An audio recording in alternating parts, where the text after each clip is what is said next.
كشف الاتحاد الدولي لكرة القدم فيفا القائمة النهائية المرشحة لحصد جائزة أفضل لاعب في العالم 2022، والتي سيتم توزيعها على هامش حفل جوائز ذا بيست المقرر إقامتها يوم 27 فبراير الجاري.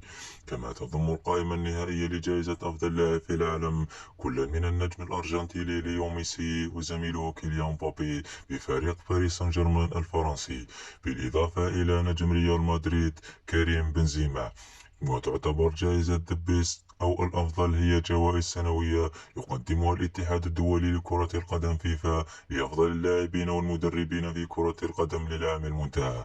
وكشف الاتحاد الدولي لكرة القدم عن القائمة المختصرة المرشحين عن جائزة أفضل مدرب في العالم الممنوحة للفيفا، التي ضمت مدرب منتخب الأرجنتين سكالوني، ونظيره في ريال مدريد كارلو أنشيلوتي، والمدير الفني لنادي مانشستر سيتي بيب غوارديولا.